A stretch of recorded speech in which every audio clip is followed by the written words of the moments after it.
بسم اللہ الرحمن الرحیم نحمده ونصلی ونسلم علی رسولہ الکریم اما بعد۔ معزز طلباء، اللہ تعالیٰ سے امید ہے کہ آپ سب خیر و عافیت سے ہوں گے۔ سبق نمبر 232 اور باب حد القذف میں ہم بات کر رہے ہیں کہ حد قذف کے کچھ متفرق مسائل پر۔ نمبر 1 آج کا مسئلہ جو ہم ذکر کریں گے کہ قذف کا اقرار کر کے اس کے بعد رجوع کرنا، اور نمبر 2 قذف کے الفاظ میں تبدیلی، تغیر و تبدل کرنا، نمبر 3 زانی کے لفظ سے ندا لگانا۔ تو ان 3 مسئلوں کو ہم انشاءاللہ اس سبق میں دیکھتے ہیں۔ من اقر بالقذف ثم رجع لم يقبل رجوعه لأن للمقذوف فيه حقا فيكذبه في الرجوع بخلاف ما هو خالص حق الله لأنه لا مكذب له فيه۔ ایک شخص نے اقرار کیا تہمت کا کہ میں نے فلاں پہ تہمت لگائی ہے، اس کے بعد رجوع کر لیا کہ میں نے نہیں لگائی، تو اس کا یہ رجوع قبول نہیں کیا جائے گا۔ جب اس نے تہمت کا اقرار کر لیا تو جس پر تہمت لگائی ہے اس کا حق اس میں متعلق ہو گیا ہے، اس کی سزا عار لاحق ہو گئی ہے۔ اب اس کے رجوع کرنے سے اس کی عار تو ختم نہیں ہوگی نا۔ فَيُكَذِّبُهُ فِي الرُّجُوعِ، بس یہ جس کے اوپر اس نے تہمت لگائی ہے وہ اس کو رجوع کے اندر جھٹلا دے گا۔ بخلاف ما ہوا خالص حق اللہ، بخلاف اس حد کے جس میں خالص حق اللہ ہو، یعنی اس میں حق العبد نہ ہو حد قذف کی طرح، تو فرماتے ہیں اس میں لا مکذب لہ فیہ، تو اس میں اس کو جھٹلانے والا کوئی بھی نہیں ہے، ظاہری طور پر اس کو جھٹلانے والا کوئی نہیں ہے۔ ومن قال للعربی یا نبتی لم يحد لأنه يراد به التشبيه في الأخلاق أو عدم الفصاحة وكذا إذا قال لست بعربي لما قلنا۔ ایک شخص نے عربی شخص کو کہا کہ اے نبتی، تو نبتی ایک عرب کی ایک قوم تھی جس کو تکلم میں اور بخل سے اس کو جانا پہچانا جاتا تھا۔ تو اگر کوئی شخص اس کے ساتھ منسوب کرتا ہے کسی شخص کو، تو یہ کوئی اس کے ساتھ مطلب گالی نہیں ہے یا کوئی زنا کی تہمت نہیں ہے کہ آپ نبتی کے بیٹے، بلکہ یہ عراق کے اندر رہنے والی ایک قوم ہے جس کے اندر فصاحت و بلاغت نہیں تھی، تو اس کی طرف ہے کہ تمہارے اخلاق اچھے نہیں ہیں تم نبتی ہو، یا تمہاری فصاحت و بلاغت اچھی نہیں ہے تم نبتی ہو، تو یہ مقصود ہوتا ہے، کیونکہ اس سے اخلاق کے اندر تشبیہ مراد ہوتی ہے، یعنی اخلاق کی کمی کے اندر اور عدم فصاحت کے اندر۔ اور اس طریقے سے اگر کسی نے عربی شخص کو کہا کہ تم عربی نہیں ہو، اس کا یہ مطلب بھی نہیں ہے کہ تم کسی عجمی کے بیٹے ہو، بلکہ یہ بھی اسی وجہ سے کہ عربی والی صفات تیرے اندر، ان جیسے اخلاق تیرے اندر نہیں پائے جاتے۔ ومن قال لرجل یا ابن ماء السماء فليس بقاذف لأنه يراد به التشبيه في الجود والسماحة والصفاء لأن ماء السماء لقب به لصفائه وسخائه۔ کس شخص نے دوسرے کو کہا کہ اے آسمان کے پانی کے بیٹے، تو اس کو ہم تہمت پہ نہیں لیں گے، یہ قاذف یعنی تہمت لگانے والا نہیں ہوگا، اس لیے کہ اس سے سخاوت، جود و سخا، اس کے اندر تشبیہ مراد ہوتی ہے، اور صفا یعنی دل کی صفائی، اس کے اندر تشبیہ مراد ہوتی ہے۔ اس لیے کہ آسمان کا جو پانی ہے اس کے ساتھ تشبیہ دینے اور لقب دینے کی وجہ کیا ہوتی ہے؟ لصفائہ و سخائہ، کیونکہ وہ خود بھی صاف ہوتا ہے اور خوب برستا ہے، تو اسی کی وجہ سے کسی کو اگر یہ یبن ماء السماء کہا جاتا ہے تو اسی وجہ سے اس کو کہا جاتا ہے، تو یہ کوئی تہمت نہیں ہے۔ وَإِنْ نَسَبَهُ إِلَىٰ عَمِّهِ أَوْ خَالِهِ أَوْ إِلَىٰ زَوْجِ أُمِّهِ فَلَيْسَ بِقَاذِفٍ لأن كل واحد من هؤلاء يسمى أبا، أما الأول فلقوله تعالى نعبد إلهك وإله آبائك إبراهيم وإسماعيل وإسحاق وإسماعيل كان عما له، والثاني لقول عليه السلام الخال أب، والثالث للتربية۔ اگر کوئی شخص دوسرے کو کہتا ہے، یعنی اے اس کے چاچا کے طرف منسوب کر کہتا ہے کہ اے چاچا کے بیٹے، یعنی اگر اس کے چاچا کا نام خالد ہے تو کوئی شخص اس کو کہتے کہ اے خالد کے بیٹے، یا اس کے چاچا، اس کے ماموں کا نام عامر ہے تو یہ کہتا ہے اے عامر کے بیٹے، یا اس کی ماں کا یعنی شوہر ہے جو اس کا باپ تو نہیں ہے لیکن اس کا یعنی سوتیلا باپ ہے، اس طرح سمجھ لیں، تو اس کی طرف کسی نے اس کو منسوب کر دیا کہ اے فلاں کے بیٹے، کہ یہ اس کا بیٹا نہیں ہے، تو فلی سے بھی قاذف ہے، اس سے بھی وہ تہمت لگانے والا شمار نہیں ہوگا، اس لیے کہ ان میں سے ہر ایک کو باپ کہا جاتا ہے عرف کے اندر۔ چاچے کو باپ کہا جاتا ہے، قرآن مجید کی آیت بھی ہے چاچے کو باپ کہنے کے متعلق، وہ یہاں پر دیکھیں کہ یعقوب علیہ السلام کی اولاد ان کو یہ کہہ رہی ہے کہ نعبد الہ کا، ہم تیرے الہ کی عبادت کریں گے اور تیرے آباء و اجداد کے الہ کی عبادت کریں گے، اور وہ کون کون سے؟ ابراہیم ہے، اسماعیل اور اسحاق ہے۔ تو اب یعقوب علیہ السلام اسحاق کے بیٹے تھے اور اسماعیل علیہ السلام یہ اسحاق کے بھائی ہیں، تو گویا کہ یعقوب علیہ السلام کے چچا ہوئے حضرت اسماعیل علیہ السلام۔ تو اسماعیل کا نام من لہو، تو پھر بھی ان کے بیٹوں نے یہ کہا کہ ہم تمہارے آبا کے معبود کی عبادت کریں گے، اور اس آبا میں انہوں نے اسماعیل کو بھی ذکر کیا جو کہ حضرت یعقوب کے چاچا تھے۔ اور خال یعنی ماموں کو بھی باپ کہا جاتا ہے، جیسے کہ ایک روایت ہے الخالو ابن، اور تیسرا ہے جی سوتیلا باپ، تو سوتیلے باپ کو بھی باپ کہا ہی جاتا ہے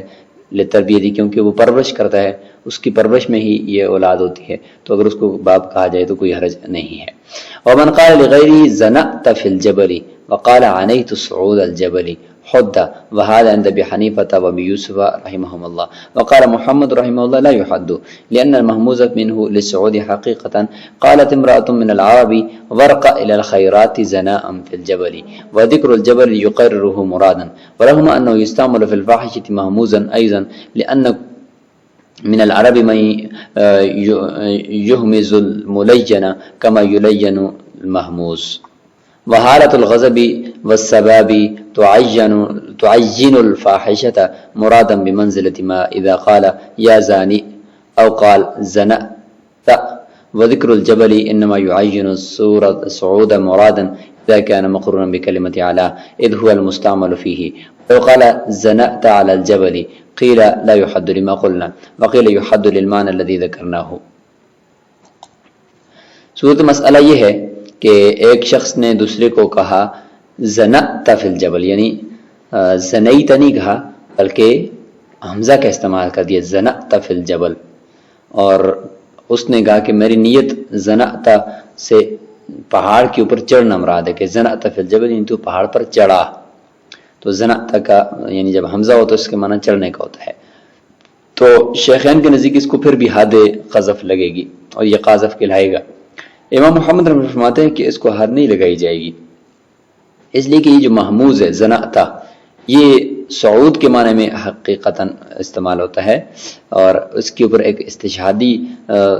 دلیل بھی لے کر آ رہے ہیں کہ ایک عرب کی ایک عورت ہے جس نے یہ شعر پڑھا، شعر کے مصرے اور بھی ہیں لیکن اس میں آخری مصرع یہ کہ ورق الی الخیرات زناء فی الجبل، کہ خیرات کی طرف آگے جو ہے وہ بڑھو، زناء فی الجبل پہاڑ کے اوپر چڑھنے کے لیے، یعنی اگر بلندیاں آپ کو چاہیے تو پھر خیرات اور نیکی کے کاموں کی طرف آگے بڑھو۔ تو زناء یہاں پر یہ محل استشہاد ہے کہ زناء فی الجبل، فی کا استعمال بھی کیا، حالانکہ زناء علی کے استعمال سے جبل کے معنی میں یعنی پہاڑ پر چڑھنے کے معنی میں حقیقت ہونا چاہیے، لیکن فی کے معنی میں بھی یہاں پہ اس شاعرہ نے استعمال کیا ہے۔ فرماتے ہیں وذکر الجبل یقررہ مرادن، ساتھ ساتھ جو جبل کا ذکر کیا ہوا ہے یہ صعود اور چڑھنے کے معنی کو پکا کرتا ہے۔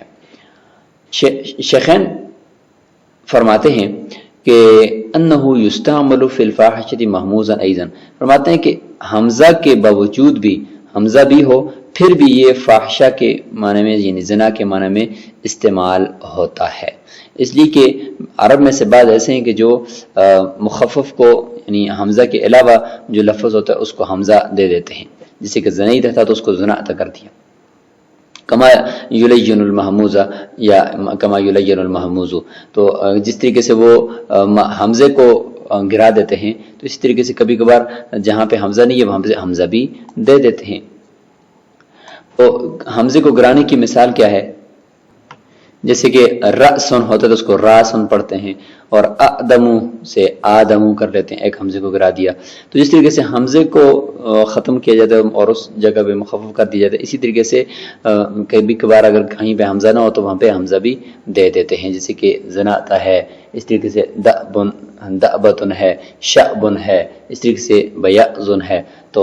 یہ حمزہ بھی دے دیتے ہیں. تو لہٰذا حمزے کے باوجود بھی یہ زنا کے معنی میں استعمال ہوتا ہے شیخین کے نزدیک، لہذا اس شخص کو حد لگے گی. اور ساتھ ساتھ وہ فرماتے ہیں کہ حالت غضب میں اگر اس نے یہ الفاظ بولے ہیں اور گالی کے اور ان کا ایک ماحول چل رہا ہے، غصے کا ایک ماحول چل رہا ہے، اس صورت میں یہ الفاظ بولیں تو تعین الفاحشۃ مرادن، تو فرماتے ہیں کہ یہ فاحشہ یعنی زنا کو ہی مراد لینے کے اعتبار سے متعین کرتے ہیں. فرماتے ہیں کہ بمنزلۃ ما اذا قال، یہ اسی طریقے سے کوئی شخص کسی کو یا زانب کہے، اے زانب، بغیر جبل کے اگر کہے تو اس سے اگرچہ حمزہ کا استعمال کیا لیکن اس سے یہی بدکاری ہی مراد ہوتی ہے. او قال زنأتا، یا زنأتا کہہ دے تو بغیر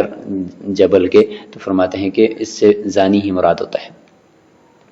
وذکر الجبر انما يعین الصعود مرادا اذا كان مقرون بکلمۃ اعلی. شیخین جواب دیتے ہیں امام محمد رحمہ اللہ کو. امام محمد رحمہ اللہ فرماتے تھے کہ یہاں پر جبل کا ذکر کرنا یہ مراد، اس سے پتہ چلتا ہے کہ یہ صعود کے معنی میں ہے حقیقت میں، یعنی اوپر چڑھنے کے معنی میں ہے. تو اس کا جواب دیتے ہیں کہ صعود کے معنی میں یہ پہاڑ کا ذکر کرنا یہ اس وقت متعین کرتا ہے کہ جب کلمہ اعلیٰ کے ساتھ یہ ملا ہوا ہو. تو یہاں پر تو کلمہ اعلیٰ کے ساتھ نہیں ہے، اذ هو المستعمل فیہ، کلمہ اعلیٰ کے ساتھ اگر ہو تو پھر اگر جبل کا ذکر ہو جائے تو یہ مراد ہوتا ہے کہ یہ صعود کے معنی میں ہے. ولو قال زنأت علی الجبل تو قیل لا یحد لما قلنا، اور اگر زنأت علی الجبل کہا تو اس میں پھر قول یہی ہے کہ اس کو حد نہیں لگے گی، کیونکہ یہ اعلیٰ کے ساتھ جو ہے جب مقرون ہو تو پھر اس وقت یہ صعود کے معنی میں ہوتا ہے. وقیل یحد، لیکن ایک قول اس میں بھی یہی، اس میں بھی حد لگے گی اسی معنی کی وجہ سے جو ہم نے ذکر کر دیا کہ جب غصے کی حالت میں ہو یا گالی کی حالت میں ہو تو پھر اس صورت میں زناتا یعنی کبھی کبھار وہ یا کو حمزہ سے بدل بھی دیتے ہیں. تو برای شیخین کا قول اس میں معتبر ہے کہ غصے کی حالت میں جب کہا جائے تو پھر اس سے کوئی فحشہ ہی مراد ہوگا، یعنی زنا ہی مراد ہوگا اور حد لگے گی، حد قذف. اور اگر غصے کی حالت نہ ہو یا اعلیٰ کے ساتھ استعمال ہو تو اس میں راجح قول یہی ہے کہ پھر اس کو حد نہیں لگے گی. ومن قال لآخر یا زانی فقال لا بل انت فإنهما يحدان لأن معناه لا بل أنت زان إذ هي كلمة عطف يستدرك بها الغلط فيصير الخبر المذكور في الأول مذكورا في الثاني. فرماتے ہیں کہ اگر کسی شخص نے دوسرے کو آواز لگا کر کہا یا زانی، اے زانی، تو فرماتے ہیں کہ اس سے آگے سے اس نے جواب میں کہا لا، نہیں، بل انت، میں زانی نہیں ہوں بلکہ تم زانی ہو، تو اس صورت میں دونوں کو حد لگائی جائے گی. اس لیے کہ اس کا معنی جب اس نے کہا لا بل انت، اس کا مطلب یہ کہ لا بل انت زانی، نہیں بلکہ تم زانی ہو. تو ہر ایک نے دوسرے کو تہمت لگا دی نا دوسرے پر زنا کی، اور ایک چار گواہ لے کر بھی نہیں آ رہے، تو لہذا تہمت کی وجہ سے دونوں کو حد لگے گی. اذ ہی کلمۃ عطف، فرماتے ہیں کہ یہ جو بل ہے نا یہ کلمہ عطف ہے. استدرک بہما الغلط، بہما نہیں بلکہ بہا ہے، اس سے غلط کا استدراک کیا جاتا ہے، بلکہ اس سے پہلے والے لفظ کو غلط قرار دیا جاتا ہے اور اس کے بعد والے کو درست قرار دیا جاتا ہے. تو جب یہ اس نے کہا کہ لا بل انت، تو لہٰذا فرماتے ہیں کہ خبر المذکور فی الاول، اس پہلے کے اندر جو خبر ہے، اگرچہ یہ تو جملہ انشائیہ اس میں خبر نہیں ہوتی، لیکن خبر یہاں پہ اگر ہم محذوف مانیں وہ یہ ہے کہ ادعوک وانت زانن، کہ میں تجھے پکار رہا ہوں اس حالت میں کہ تم زانی ہو. تو فرماتے کہ وانت زانن کی جو خبر ہے پچھلے میں جو مذکور ہے وہ دوسرے میں بھی مذکور ہوگی، یعنی بل انت کے اندر بھی مذکور ہوگی، کیونکہ عطف ہے تو عطف کا یہی حکم ہوتا ہے کہ معطوف علیہ کے اندر جو خبر ہوتی ہے اس کا حکم جو ہوتا ہے وہ معطوف کا بھی ہوتا ہے. تو لہٰذا یہاں پر زانن کا لفظ ادھر بھی مذکور ہوگا. تو فرماتے ہیں کہ اس وجہ سے یہاں پر جب مذکور ہے تو گوئے کہ دونوں نے ایک دوسرے کے اوپر جو ہے وہ زنا کی تہمت لگا دی ہے. من قال لامرأته یا زانیہ، اس طریقے سے اپنی بیوی کو اگر کوئی کہتا ہے کہ اے زانیہ، اور وہ آگے سے کہتی ہے لا بل انت، وہ آگے سے کہتی ہے نہیں بلکہ تم، تو اس صورت میں فرماتے ہیں کہ دونوں کو حد نہیں لگے گی، مرد اور عورت دونوں کو، بلکہ صرف عورت کو حد لگائی جائے گی اور لعان نہیں ہوگا. دلیل دیتے ہیں کہ لأنهما قاذفان وقذفه يوجب اللعان وقذفها الحد وفي البداية بالحد ابطال اللعان لأن المحدود في القذف ليس بأهل له ولا ابطال في عكسه اصلا فيختال للدرء ذي اللعان في معنى الحد. فرماتے ہیں کہ جب بیوی کو یہ کہا اے زانیہ تو اور اس نے آگے سے کہا لا بل انتا، نہیں بلکہ آپ، تو عورت کو حد لگائی جائے گی، حد قذف لگائی جائے گی، گویا کہ اس نے مرد کے اوپر تہمت لگائی ہے، اور مرد کے اوپر حد نہیں لگائی جائے گی کہ اس نے بیوی پر تہمت لگائی، اس کو حد نہیں لگے گی، اور مرد کے تہمت لگانے کی وجہ سے لعان بھی نہیں ہوگا. ورنہ اگر شوہر اپنی بیوی پر زنا کی تہمت لگائے تو ہم نے پڑھ لیا ہے پہلے کہ اس صورت میں پھر مرد کو لعان کرنا پڑتا ہے اور قسمیں کھانی پڑتی ہیں اور اگر عورت انکار کر دے، لیکن یہاں پر لعان نہیں ہوگا. فرماتے ہیں کہ دونوں حقیقت میں ایک دوسرے پر تہمت لگانے والے ہیں، جس طرح ہم نے اس مسئلے میں پڑھ لیا. اور وقذفہ یوجب اللعان، مرد کی جو قسم ہے وہ لعان کو ثابت کرتی ہے، وقذفہ الحد، اور عورت کی جو قذف ہے تہمت ہے وہ حد کو ثابت کرتی ہے. عورت نے مرد پر تہمت لگا دی ہے تو اس کی وجہ سے عورت پر حد لگنی چاہیے. تو فرماتے ہیں کہ ہم اگر مرد کو کی طرف لے جائیں تو پھر مرد کی جو تہمت ہے وہ لعان کرتی ہے، تو پھر لعان کی وجہ سے ان سب کے درمیان جدائی ہو جائے گی، دونوں کے درمیان جدائی ہو جائے گی، اس لیے اس میں نقصان ہے. تو ہم کیا کرتے ہیں، ہم پہلے عورت کی طرف دیکھتے ہیں. تو عورت نے چونکہ مرد پر تہمت لگا دی تو اس کی وجہ سے عورت کو حد لگے گی. جب عورت کو حد لگے گی تو عورت محدود فی القذف ہو جائے گی. تو محدود فی القذف جو ہوتی ہے وہ پھر لعان نہیں کر سکتی، تو اس لیے پھر لعان بھی نہیں ہوگا. تو اس طریقے سے ہم لعان سے بچ سکتے ہیں اگر عورت کے اوپر صرف حد لگائیں. فرماتے ہیں وفی البدایۃ بالحد، اگر حد کی ابتدا کریں یعنی عورت کے اوپر حد قذف ہی لگا دیں تو ابطال اللعان، لعان کو باطل کرنا ثابت ہو جائے گا اور پھر یہ جدا نہیں ہوں گے آپس میں. لأن المحدود فی القذف لیس بأہل لہ، اس لیے محدود فی القذف جو ہوتا ہے وہ لعان کا اہل نہیں ہوتا. ولا ابطال فی عکسہ اصلا، اور اس کے عکس میں بالکل بھی لعان کو باطل کرنا ممکن نہیں ہے. کہ اگر ہم مرد کی طرف پہلے دیکھیں تو ہم کہیں گے بھئی مرد نے چونکہ عورت پر تہمت لگائی ہے تو اس کو پھر حد تو نہیں لگتی، بلکہ اپنی بیوی پر تہمت لگانے کی وجہ سے لعان ہوتا ہے، تو لہذا پھر اس کو لعان کرنا پڑتا. فیحتال للدرء، بس لعان کو باطل کرنے کے لیے اور ختم کرنے کے لیے یہ حیلہ کیا جائے گا کہ پہلے عورت کی طرف سے ابتدا کریں گے اور عورت کے اوپر حد لگا دیں گے اور عورت محدود فی القذف ہو جائے گی، لعان نہیں ہوگا. اذ اللعان فی معنی الحد، اس لیے کہ لعان بھی جو ہے وہ حد ہی کے معنی میں ہے، تو لہذا اس کو بھی دور کرنے کے لیے بھی چونکہ حد ہی کی قائم مقام ہے تو اس کو دور کرنا اور دفع کرنا ضروری ہے کیونکہ اس میں نقصان زیادہ ہے. اسی طریقے سے آگے اگر عورت یہ کہتی ہے کہ زنیتو بیکا، اس نے یہ کہا، مرد نے کہا تھا کہ یا زانیہ، اور اس نے کہا کہ زنیتو بیکا، میں نے اگر زنا کیا نا تو صرف تیرے ساتھ ہی کیا ہے، عورت نے اپنے شوہر کو کہا، تو اس میں نہ حد ہے نہ لعان ہے. معنی وہ قالت بعد ما قال لها یا زانیہ لوقوع الشک فی کل واحد منهما لانه يحتمل انها ارادت الزنا قبل النکاح فيجب الحد دون اللعان لتصديقها اياه وانعدامه منه، ويحتمل انها ارادت زنایا ما كان معك بعد النکاح لاني ما مكنت احدا غيرك وهو المراد في مثل هذه الحالة. وعلى هذا الاعتبار يجب اللعان دون الحد على المرأة لوجود القذف منه وعدمه منها فجاء ما قلنا. عورت اگر کہتی ہے کہ زنیت بکا، میں نے تیرے ساتھ زنا کیا ہے، تو اس صورت میں نہ حد ہے نہ لعان ہے. اور مطلب اس کا یہ ہے کہ جب شوہر نے یا زانیہ کہا اس کے بعد عورت نے آگے سے یہ لفظ بولا، تو فرماتے ہیں کہ اس صورت میں نہ حد ہے نہ لعان ہے، اس لیے کہ شک پیدا ہو گیا نہ حد کے اندر بھی اور لعان کے اندر بھی. اس لیے کہ یہ جو اس کا لفظ زنیت بکا، یہ احتمال اس کا بات کا بھی رکھتا ہے کہ اس نے نکاح سے پہلے زنا مراد لیا ہو، تو زنا سے پہلے اگر مراد لیا جائے تو فیجب الحد دون اللعان، لعان کے بغیر پر حد لازم ہونی چاہیے. اور اس حد سے مراد حد زنا بھی لے سکتے ہیں، لیکن حد زنا کے لیے 4 مرتبہ اقرار ضروری ہے، اور یہاں پہ عورت گوئے کہ ایک ہی مرتبہ اقرار کر رہی ہے. لیکن راجح یہ ہے کہ یہاں پہ حد قذف ہے کہ یہ عورت آگے سے کہہ رہی ہے کہ ہاں ٹھیک ہے میں نے تیرے ساتھ زنا کیا ہے یا تو نے میرے ساتھ کیا ہے، اور نیت کرتی ہے کہ میں نے یعنی نکاح سے پہلے کی بات کی ہے. تو اس صورت میں شوہر نے گویا کہ ثابت کیا نہیں ہے تو شوہر کے اوپر حد قذف لگے گی. لیکن راجح یہ کہ اس سے حد قذف مراد ہے کہ عورت بھی گویا کہ شوہر کے اوپر زنا کی تہمت لگا رہی ہے کہ ہاں تو نے میرے ساتھ زنا کیا ہے لیکن نکاح سے پہلے، اور ثابت نہیں کر سکتی، تو لہذا اس صورت میں عورت پر حد لگے گی. تو اس صورت میں حد قذف ادھر سے بھی ہونی چاہیے لتصدیقها ایاہ، عورت جو ہے وہ تصدیق کر رہی ہے مرد کی، وانعدامی ہی، اور شوہر کی طرف سے تصدیق نہیں پائی جا رہی، منہو اس کی طرف سے تصدیق نہیں پائی جا رہی، اور عورت جو ہے وہ اس کی تصدیق کر لی کہ ہاں ٹھیک ہے تو نے زنا کیا ہے۔ لہذا عورت کے تصدیق کرنے کی وجہ سے عورت کے اوپر حد قذف لگے گی، لیکن چونکہ شوہر نے اس کی تصدیق نہیں کی کہ زنا میں نے آپ کے ساتھ کیا ہے یا نہیں کیا، تو اس نے جب تصدیق نہیں کی تو لہذا اس سے حد ساقط ہو جائے گی،